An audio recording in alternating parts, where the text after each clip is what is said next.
União da alma e do corpo. Questão 344. Em que momento a alma se une ao corpo? A união começa na concepção, mas só é completa por ocasião do nascimento. Desde o instante da concepção, o espírito, designado para habitar certo corpo, a este se liga por um laço fluídico que cada vez mais se vai apertando até ao instante em que a criança vê a luz. O grito que o recém-nascido solta anuncia que ela se conta no número dos vivos e dos servos de Deus. Então todos nós temos o processo da concepção, da gestação, nascimento, a primeira infância, a segunda infância, a adolescência, e assim vai o nosso processo, sempre com a proteção dos espíritos. A encarnação, cada um segundo as suas obras, tem a assistência dos bons espíritos.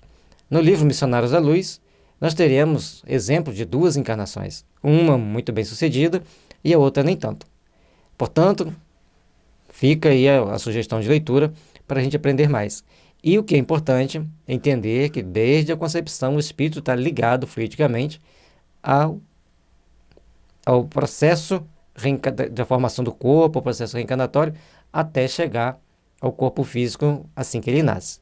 Ele já está ligado, então em todo momento, se ele tem deficiência física, se não tem, a todo momento aquele espírito está ligado ao corpo. Vejamos a sequência dos estudos. Questão 345. É definitiva a união do espírito com o corpo desde o momento da concepção? Durante esta primeira fase, poderia o espírito renunciar a habitar o corpo que lhe está destinado? É definitiva a união, no sentido de que outro espírito não poderia substituir o que está designado para aquele corpo. Mas, como os laços que ao corpo o prendem são ainda muito fracos, facilmente se rompem e podem romper-se por vontade do espírito, se este recua diante da prova que escolheu. Em tal caso, porém, a criança não vinga. A mortalidade infantil, às vezes, é alta, e aí, lógico, existem as explicações técnicas, mas também tem essa explicação que chamamos abstrata, porque é algo totalmente transcendente, é algo além da parte material que nós entendemos, da desencarnação ou das gravidez frustradas. E, com isso, a gente vai vendo que se o espírito resolve não querer mais reencarnar, dentro do processo, ele pode, então, querer desistir e a gravidez vai ser interrompida de alguma forma. Por isso, nós temos que ser bem vigilantes, mantermos o sentimento de oração e conversar com aquele espírito, dar bastante amor e carinho para que tudo transcorra da melhor forma possível. Agora, não é que o espírito está desistindo de reencarnar quando alguém procura o aborto. É tudo espontâneo e natural quando o espírito está desistindo. Entendamos bem isso. Questão 346. Que faz o espírito se o corpo que ele escolheu morre antes de se verificar o nascimento? Escolhe outro. E aí o corpo pode morrer independente da vontade do espírito. Não é isso? Se o corpo morre antes do nascimento, não é porque o espírito não quis. Um acidente de percurso, e acidentes acontecem, e uma série de fatores alheio à vontade do espírito e à vontade dos pais, que pode ocorrer. Letra A. Qual a utilidade dessas mortes prematuras? Dão-lhes causa, as mais das vezes, as imperfeições da matéria. Então, as mortes prematuras, aqueles abortos espontâneos, ou a criança morrer em tenra idade, são imperfeições da matéria, quer dizer, os pais têm algum problema de saúde que não foi devidamente tratado, e a criança que estava nascendo, às vezes, absorve esse problema de saúde e trata os pais. E aí, às vezes, o mesmo espírito vem depois em condições melhores para reencarnar, ou às vezes os pais não conseguem, a mãe não consegue mais engravidar. Existem N situações que vai fugir da nossa abordagem aqui, nós não vamos entrar nela, mas lembrando que imperfeição da matéria pode ser, muitas das vezes, pode ser tratada se a pessoa usar o tratamento adequado, o tratamento correto. Questão 347. Que utilidade encontrará um espírito na sua encarnação em um corpo que morre poucos dias depois de nascido? O ser não tem, então, consciência plena da sua existência. Assim, a importância da morte é quase nenhuma. Conforme já dissemos, o que há nesses casos de morte prematura é uma prova para os pais. Ou o espírito, conforme a gente disse, nas literaturas mais modernas sobre o tema, o espírito está passando por uma depuração, por um tratamento. Ele só conseguiria viver até aquele momento. A partir daquele momento, ele teria que cumprir outras etapas no mundo espiritual, preparar-se melhor e os pais também se preparar melhor para recebê-lo em outra oportunidade. Questão 348. Sabe o espírito previamente que o corpo de sua escolha não tem probabilidade de viver? Sabe algumas vezes, mas se nessa circunstância reside o motivo da escolha, isso significa que está fugindo à prova.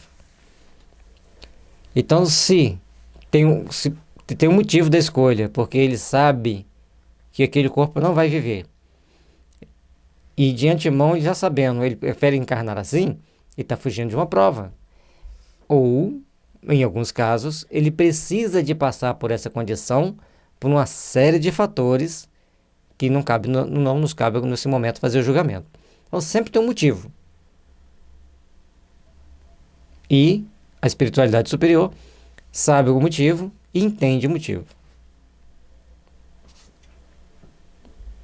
Questão 349.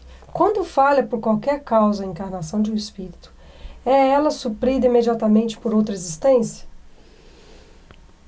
Nem sempre o é imediatamente. Faz-se mister dá ao espírito tempo para proceder à nova escolha, a menos que a reencarnação imediata corresponda à anterior determinação. O ciclo de vida dos espíritos de nascer, viver, desencarnar, viver no mundo dos espíritos, reencarnar, viver, morrer de novo, depende de uma série de fatores. Cada um tem uma necessidade, cada um tem que cumprir uma meta. E ele deixou claro que existem certas determinações que o espírito vai seguir. Não somos nós que vamos falar, por causa disso vai acontecer aquilo. Existem vasta literatura na doutrina espírita mostrando os motivos, em muitas circunstâncias, que levam a criança a nascer e desencarnar em terra idade. Com isso, o espírito vai sempre passando pelo aprimoramento necessário à sua necessidade evolutiva. Questão 350. Uma vez unido ao corpo da criança, e quando já lhe não é possível voltar atrás, sucede alguma vez deplorar o espírito a escolha que fez? Perguntas se, como homem, se queixa da vida que tem. Se desejara que outra fosse ela. Sim? Se arrepende da escolha que fez? Não, pois não sabe ter sido sua escolha. Depois de encarnado, não pode o espírito lastimar uma escolha de que não tem consciência. Pode, entretanto, achar pesada demais a carga e considerá-la superior às suas forças. É quando isso acontece que recorre ao suicídio. E suicídio vai ter uma infinidade de situações que levam ao suicídio. Não vamos abordar o tema aqui, mas isso não é motivo para justificar um suicídio. Primeiro passo. E quando a gente depara com a situação de, mas que vida é essa que eu tenho? Por que eu tenho essa vida e não tenho uma vida parecida com fulano, beltrano? A cada um segundo as suas obras. E muitas das vezes nós não escolhemos, mas foi determinado para nós que esta seria a melhor vida. Então, os espíritos superiores, eles sabem que tipo de vida nós temos que levar, que tipo de vida nós podemos levar e que tipo de vida nós precisamos passar aqui para quitar nossos débitos do passado. Então, cada um tem a sua carga kármica a carregar para transformar esse karma em dharma, ou seja, objetivo superior. e depende da nossa conduta. Se nós procurarmos fazer sempre o bem, nós vamos procurar, então, com isso, construir um mundo íntimo melhor para vivermos bem a situação que estamos aqui. Se já estamos aqui na Terra, não adianta reclamar. Nós temos um amigo que ele tem paralisia cerebral, então ele só mexe muito mal um pé, com o qual ele se comunica escrevendo numa tábua. E ele sempre diz para nós que a vida é maravilhosa. Então, a gente tem que ver que ele, naquela condição dele, ele dá exemplo de amor à vida para muita gente que está perfeito. Então, é importante nós sabermos que as limitações que a pessoa tem, se ele está vivenciando aquela limitação, ele tem que saber viver com amor aquela vida e saber passar para o outro otimismo, paz e esperança. Tem um outro rapaz que sempre aparece na internet, ele não tem as pernas. Então, e ele faz palestra motivacional, incentivando as pessoas a darem valor à vida. Cada um de nós tem um motivo para estar nessa ou naquela situação. E temos que valorizar a vida. Eis o motivo. As coisas estão difíceis? Procuramos vencer uma de cada vez? Talvez não seja tão difícil quanto nós estejamos imaginando, porque muitas das vezes criamos mentalmente condições difíceis e elas não são tão difíceis se a gente for parar para pensar friamente sobre as nossas atitudes, sobre as nossas ações do passado. Por isso estudar o Evangelho segundo o Espiritismo é tão importante, porque estudar o Evangelho é o momento de conscientizar a consciência, causas atuais das aflições e causas anteriores das aflições. No capítulo Bem-aventurados aflitos, que é o capítulo 5, vai nos dar uma base de entendimento para vivenciarmos bem a nossa vida aqui e conquistarmos o nosso amanhã de luz. Questão 351. No intervalo que medeia da concepção ao nascimento, goza o espírito de todas as suas faculdades? Mais ou menos, conforme o ponto em que se acha. Dessa fase, porquanto ainda não está encarnado, mas apenas ligado. A partir do instante da concepção começa o espírito tomado de perturbação, que o adverte de que lhe soou o momento de começar a nova existência corpórea. Essa perturbação cresce e, de contínuo, até o nascimento. Nesse intervalo, seu estado é quase idêntico ao de um espírito encarnado durante o sono. À medida que a hora do nascimento se aproxima, suas ideias se apagam, assim como a lembrança do passado, do qual deixa de ter consciência na condição de homem, logo que entra na vida. Essa lembrança, porém, lhe volta pouco a pouco ao retornar ao estado de espírito. Bom, então aqui uma resposta bem grande. O espírito começa no início, ele pode, dependendo da sua evolução, depende do ponto que se acha, ou seja, depende do ponto de evolução, ele vai ter mais ou menos lembrança no início da fecundação. E isso vai depender de uma série de fatores. Bom, essa é a primeira parte. E aqui ele vai, conforme vai aproximando o dia dele nascer, ele vai ficando mais perturbado, mais confuso, porque ele tem que esquecer o seu passado. Não dá para nós encarnarmos lembrando do nosso passado?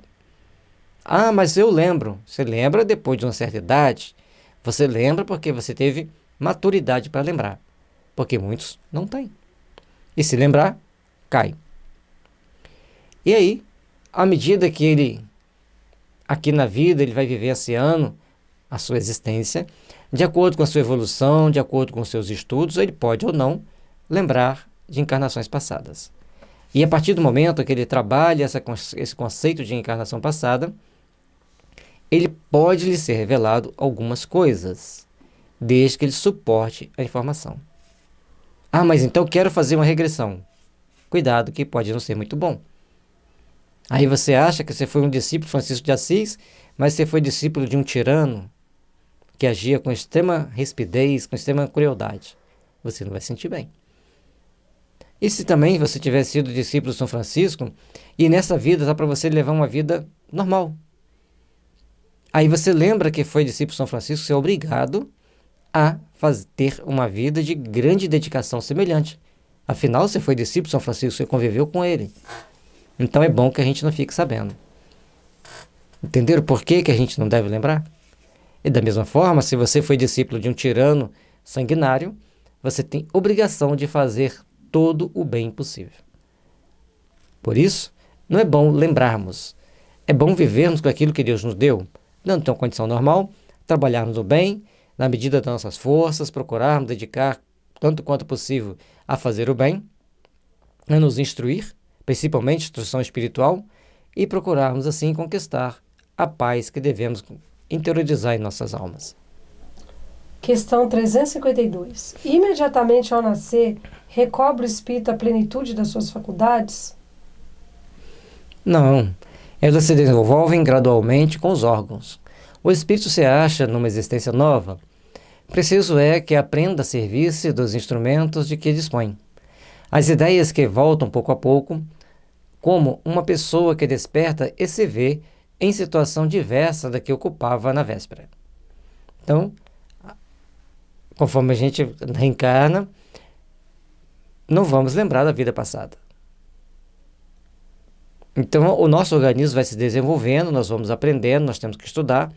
Alguns têm mais intuição do que ele aprendeu no passado, outros têm menos. E as nossas limitações, sim, elas vão ser fortes. Vão, muitas das vezes, nos impedir de aprendermos, impedir de conquistarmos determinados fatores do nosso progresso, alguma coisa que a gente queira de progresso, alguma coisa que a gente queira de bem-estar, a mais do que aquilo que a gente pode ter nesta encarnação, vai ser obstada por uma série de fatores, principalmente as nossas condições éticas e morais. No entanto, à medida que a gente vai se fortalecendo moralmente, a gente vai podendo então conquistar mecanismos de estarmos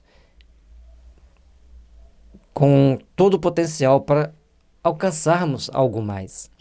Mas enquanto nós não nos desenvolvermos eticamente e moralmente, enquanto a nossa conquista aqui no mundo material, de coisas materiais, tiver em vias de comprometer o nosso progresso espiritual, ela não vem. Elas só virão na hora que nós tivermos força suficiente e íntima para vencermos a nós mesmos e podermos então crescer e aprimorar para Deus como espírito eterno e imortal que precisa se depurar. Então, e com relação a lembrar o passado, nem sempre isso é possível. Algumas pessoas lembram de algumas coisas, nem sempre. Conforme tem um relato de uma criança que dizia que queria ser astronauta porque ela tinha vindo para a Terra numa espaçonave e dava descrições exatas de como era a espaçonave dele e como ela caiu no Peru. E ele teve duas encarnações no Peru que não passou dos 12 anos, e depois ele teve essa reencarnação num outro país onde ele tinha a possibilidade de ser astronauta. Então, um outro lembrava que ele tinha sido um tenente que pilotava um avião que explodiu no mar na Segunda Guerra. E assim vai vendo relatos de crianças que lembram de alguma coisa.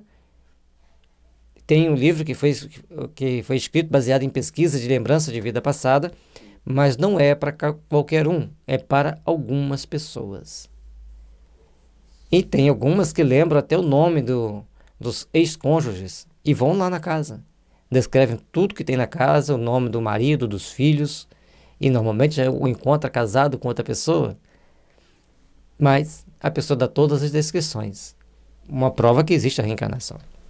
Questão 353. Não sendo completa a união do espírito ao corpo, não estando definitivamente consumada, senão depois do nascimento, poder-se-á considerar o feto como dotado de alma? O espírito que vai animar existe. De certo modo, fora dele, o feto não tem, pois, propriamente falando, uma alma, visto que a encarnação está apenas em via de operar-se. Acha-se, entretanto, ligado à alma que virá a possuir. A alma está ligada ao feto, mas não está plena a reencarnação. Mas tem que ter por esse ser todo o respeito. Gerar uma vida é um compromisso frente à própria consciência. Questão 354. Como se explica a vida intrauterina? é a da planta que vegeta. A criança vive vida animal, o homem tem uma vida vegetal e a vida animal que, pelo seu nascimento, se completam com a vida espiritual. Aqui dá para a gente entender o seguinte: na fase do feto, a criança está como uma planta. Ela está ali crescendo como se fosse uma sementinha, brotando, crescendo, para adquirir uma vida animal na fase finalzinha da gestação e aí viver uma vida espiritual presa ao corpo físico depois que nasce. E, após o desencarne, volta a viver uma vida espiritual. Questão 355. Há de fato, como indica a ciência, crianças que já no seio materno não são vitais? Com que fim ocorre isso? Frequentemente isso se dá e Deus permite como prova, quer para os pais do nascituro, quer para o espírito designado a tomar lugar entre os vivos. Então, na maioria das vezes, o espírito está ligado ao corpo, mas a prova dele requer que encerre a sua vida, talvez antes de nascer ou assim que nasce. De toda forma, é uma prova para o pai, para os pais e algumas vezes também para o espírito que está reencarnando. Conforme dissemos antes, muitas das vezes o espírito precisa de se dar uma depurada, então ele reencarna, morre em tenra idade, para reencarnar depois mais purificado. Ou até mesmo, nessa primeira encarnação, eles tratam os pais, principalmente a mãe. É muito comum a mãe falar assim: depois da gravidez tal eu tinha problema X, ele não existe mais. E também o contrário, né? Questão 356. Entre os natimortos, alguns haverá que não tenham sido destinados à encarnação de espíritos? Alguns há, efetivamente, a cujos corpos nunca nenhum espírito esteve destinado. Nada tinha que se efetuar para eles. Tais crianças, então, só vêm por seus pais. É uma aprovação para os pais, cria-se toda uma esperança, uma expectativa, e a criança não tem vida. Ao acabar de nascer, morre porque não tem um espírito ligado a ele. Ou, se tem um espírito, ele não vai conseguir sobreviver porque não é para ele sobreviver. Mas nesse caso aqui é quando não tem o espírito. Letra A. Pode chegar a termo de nascimento um ser dessa natureza? Algumas vezes, mas não vive. Então, se não tem um espírito ligado ao corpo, ele pode até completar o ciclo, mas não terá vida porque não tem um espírito ligado a ele. O corpo só tem vida se tiver um espírito ligado a ele. Letra B. Segue-se daí que toda criança que vive após o nascimento tem forçosamente encarnado em si um espírito? Que seria ela se assim não acontecesse? Não seria um ser humano. Só consegue sobreviver um corpo que tiver um espírito ligado a ele. Se não tiver o espírito ligado a ele, é simplesmente um corpo que não vai ter vida, que vai morrer em poucos tempos. Questão 357. Que consequências tem para o espírito o aborto? É uma existência nulificada e que ele terá de recomeçar. Nós temos que parar muito para pensar, porque existe o aborto espontâneo, que existe 1001 motivos para que ocorra, conforme falou aqui, deficiência da matéria, algum problema de saúde que a mãe tem, ou que o pai tenha, que não permita uma gestação muito saudável. Aí tem que fazer a análise perante a ciência da Terra. E, algumas vezes, é o espírito que tem que passar por um tratamento. Mas, de todo jeito, aquela existência está relativamente nula. Vamos colocar um relativamente. Porque é lição para todo mundo. Se é lição para todo mundo, vamos deixar o relativo, para não dar uma resposta enfática. Questão 358. Constitui crime a provocação do aborto em qualquer período da gestação? Há crime sempre que transgredis a lei de Deus. Uma mãe, ou quem quer que seja, cometerá crime sempre que tirar a vida de uma criança antes do seu nascimento.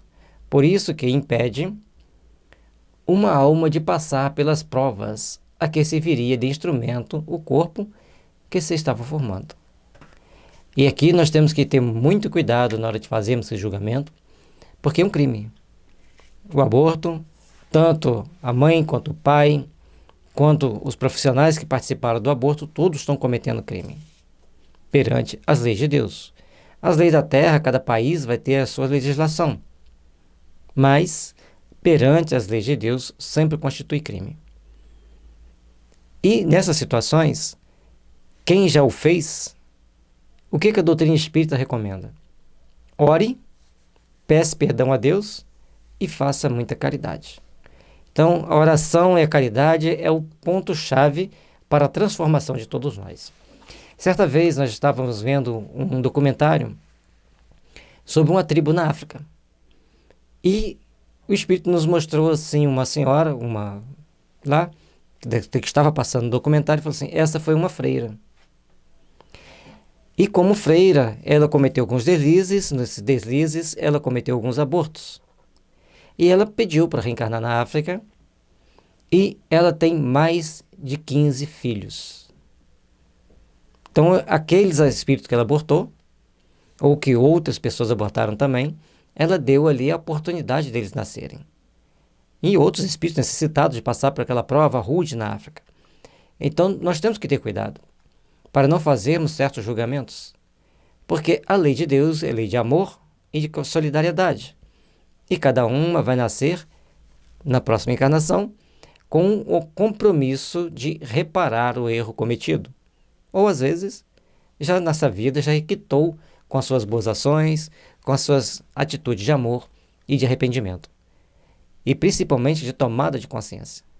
É questão de fórum íntimo, é responsabilidade de cada um as ações que venham tomar e principalmente as ações que venham tomar para reparar o erro.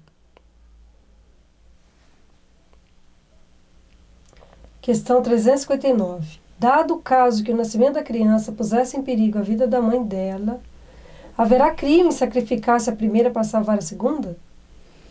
Preferível que se sacrifique o ser que ainda não existe a sacrificar-se o que já existe. Ou seja, a pergunta é assim, a mãe está correndo risco de vida na gravidez. É lícito fazer o aborto? Nessa condição, é lícito fazer o aborto. Tem que salvar a vida da mãe. Até porque que a mãe depois vai se tratar, vai poder se engravidar de novo, dar oportunidade para esse mesmo espírito ou para outro. Então, todo cuidado tem que ter para ser mantido a vida da pessoa aqui, da mãe. Mas lembre-se que a complicação se deu naturalmente e não criado pela própria pessoa, por vontade da própria pessoa, pelas ações da própria pessoa. Questão 360. Será racional ter-se para com o feto as mesmas atenções que se dispensam ao corpo de uma criança que viveu algum tempo? Vede em tudo isso a vontade e a obra de Deus. Não trateis, pois, desatenciosamente coisas que deveis respeitar. Por que não respeitar as obras da criação? Algumas vezes incompleta por vontade do Criador. Tudo ocorre segundo os seus desígnios e ninguém é chamado para ser juiz. Não julgue. Lucas 6, 36, 37 e 38. Não vamos julgar, não vamos medir os outros. Mas é importante que a gente oriente as pessoas a não cometerem certos erros. Porque é importante, é da vontade do Pai, que tenhamos ações construtivas no bem, para trabalharmos com mais amor, com mais responsabilidade, com mais vontade de fazer realmente o bem e edificarmos o bem sempre. E com isso, respeitemos a dor alheia, respeitemos a todos aqueles que já perderam a vida física, seja um feto, seja uma criança em tenra idade, seja uma criança de maior idade ou seja uma pessoa idosa. Respeitemos a vida.